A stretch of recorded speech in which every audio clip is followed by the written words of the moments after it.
Hey everyone, what's up? Welcome back to my channel. I'm excited to bring to you today the Adios Pro 4. Now this is the first of the pros that I have ever tried, and I'm kind of new to this whole Adizero line.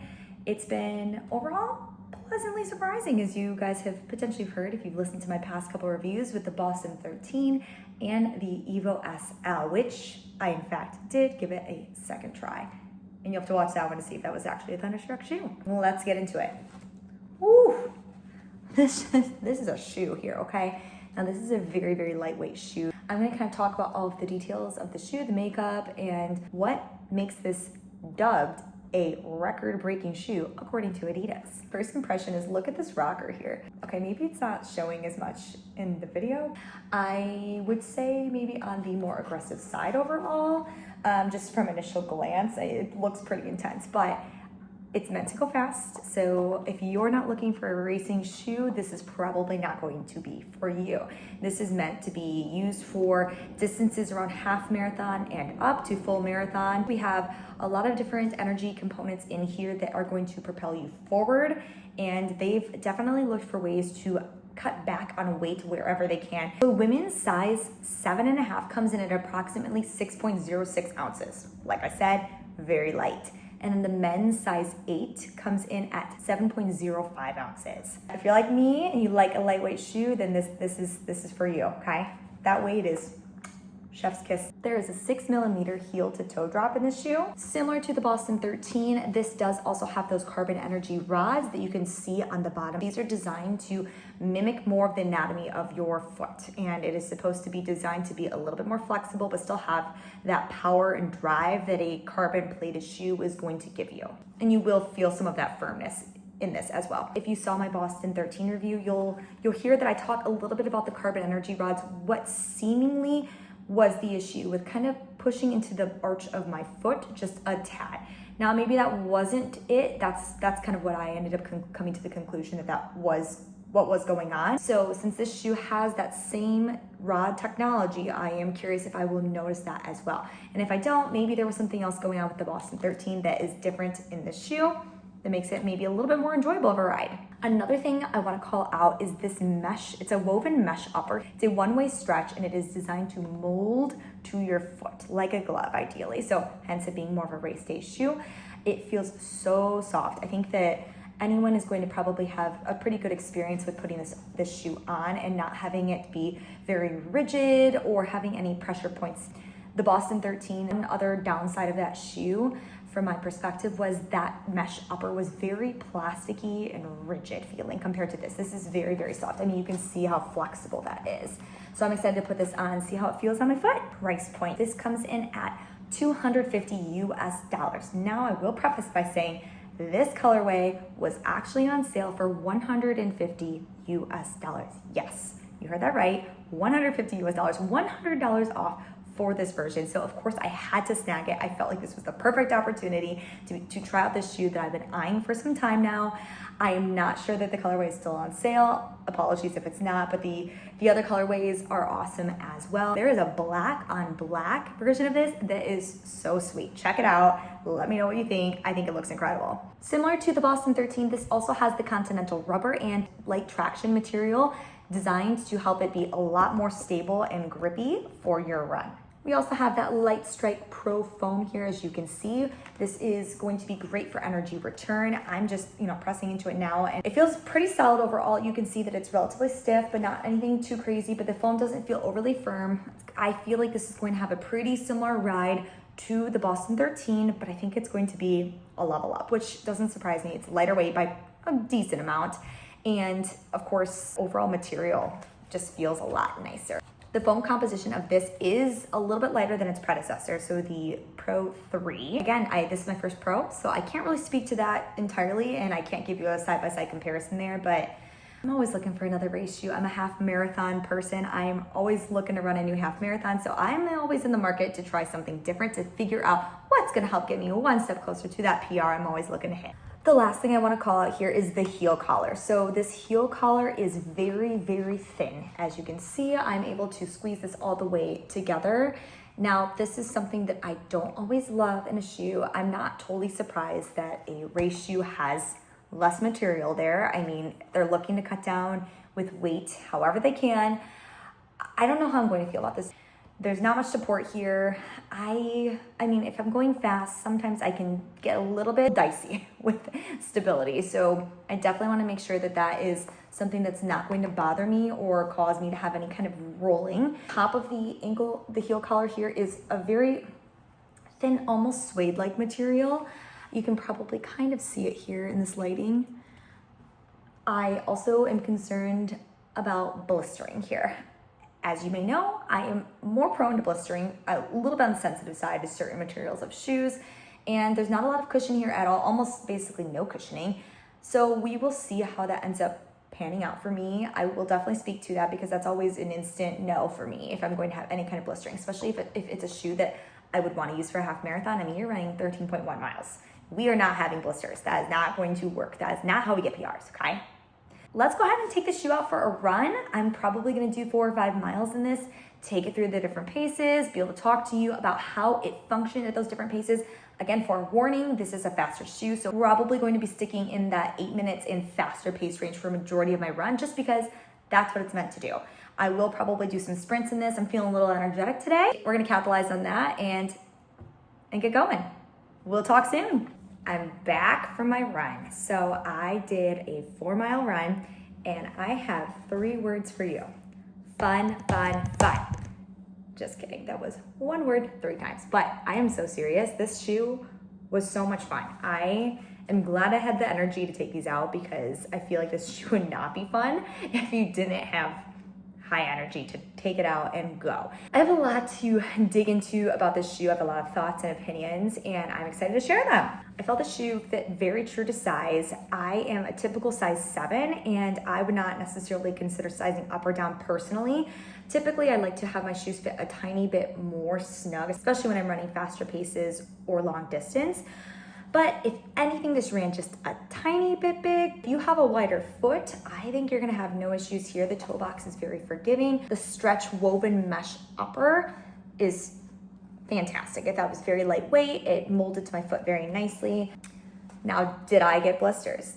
Like I said, this is something that I was a tad concerned about given just this overall lack of stability here in this heel collar, and I had no signs of blistering or discomfort on my Achilles or heel region. So very pleased with the outcome there. I will say there definitely was a lack of stability, as I mentioned. I mean, there isn't anything here. So I felt the tiniest bit unstable. So if you were someone who typically goes for a stability shoe, be a little cautious with this because this is not forgiving in that regard. It is, you know, it's a speed shoe, it's a race shoe, it's meant to go fast, so there's not going to be a lot of added stability elements. For someone like me who, I usually go for pretty neutral shoes, however, I do like some added elements for stability because that helps me when I pick up the pace, keep it there and have less of a risk for injuries. I do feel as I was picking up the pace in this that I was getting a tiny bit unstable and I could have seen that there were going to maybe end up being some potential issues if I were to go those longer distances. I talked about previously for Asics, the Mega Blast. So that whole Blast lineup is a bounce shoe. Man, I felt that this shoe could bounce. I feel like I was flying. I just kind of was, it was so seamless, the transition and the turnover with my run, that I was having a blast. Like I said, I was having fun.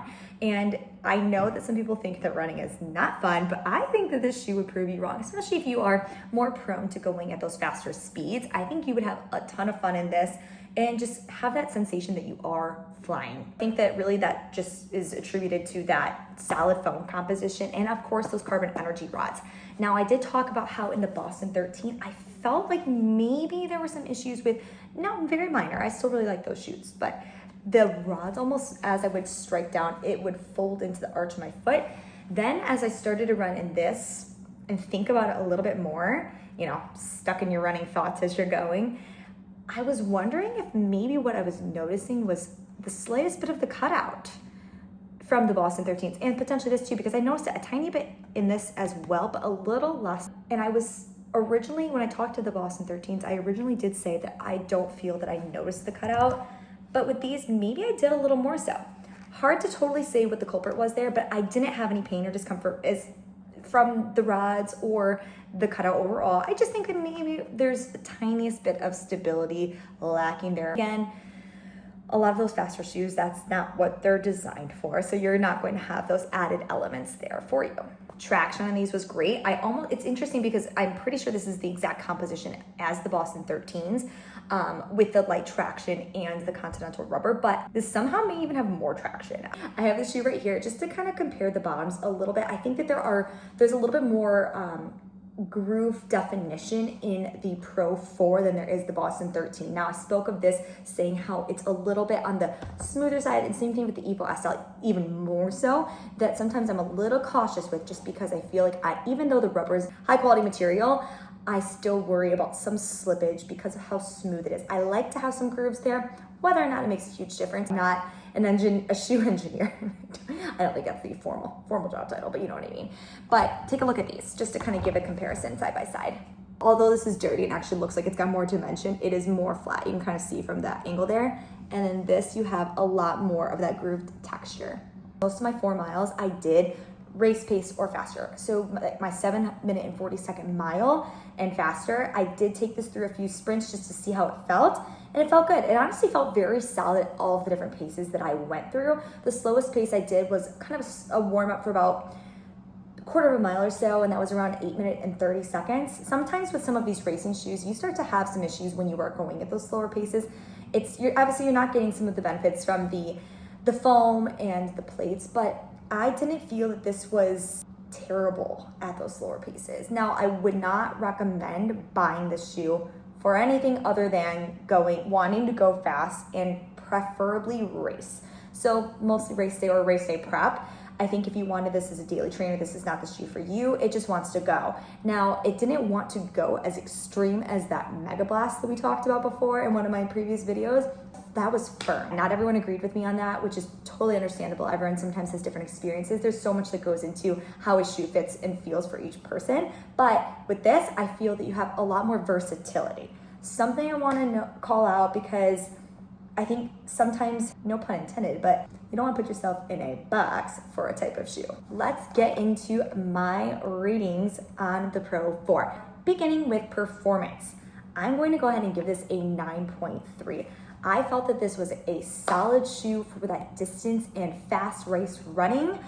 I think the only caveat here, I'm going to kind of touch on this a little bit more in the quality section, but my only caveat here is that I don't personally know if I could do a full half marathon.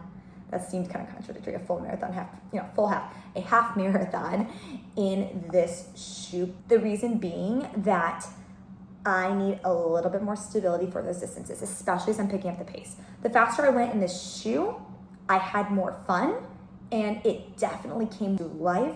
However, I did notice that I was starting to have some compromising with my stability, and I think that that's going to be an issue the longer I run. That's not taking away from the overall performance. I do think that this did exactly what it said it would, and I think the average person is going to have a blast in these and have this be a solid race day shoe. Again, it was dubbed the record-breaking shoe for a reason, and I could see this holding true to that if you wanted to. Quality. Now, overall, big fan of the shoe in terms of quality. I'm going to actually go ahead and give this an 8.5. And the reason is I think there's a tiny bit of room for improvement to make this even more versatile. Now, as I said during the performance section, I felt a little lacking of stability. Now, that's not an issue for everyone, so I don't want to say that it needs to be one size fits all, but I think the more you can do to make a shoe more versatile for more people, the better off it's going to be. Because I think if we added the slightest bit more stability in this heel collar here, you're going to get people to be able to feel like this can go a lot farther and faster based on having more of a locked in feeling. Now, some people, again, that doesn't matter. They don't have stability concerns, and the lighter the weight, the better. But I don't think that we need to overdo it. We don't need to overkill and add a ton of material here. We don't need to add much more weight. We can still keep the comfort of how it's designed.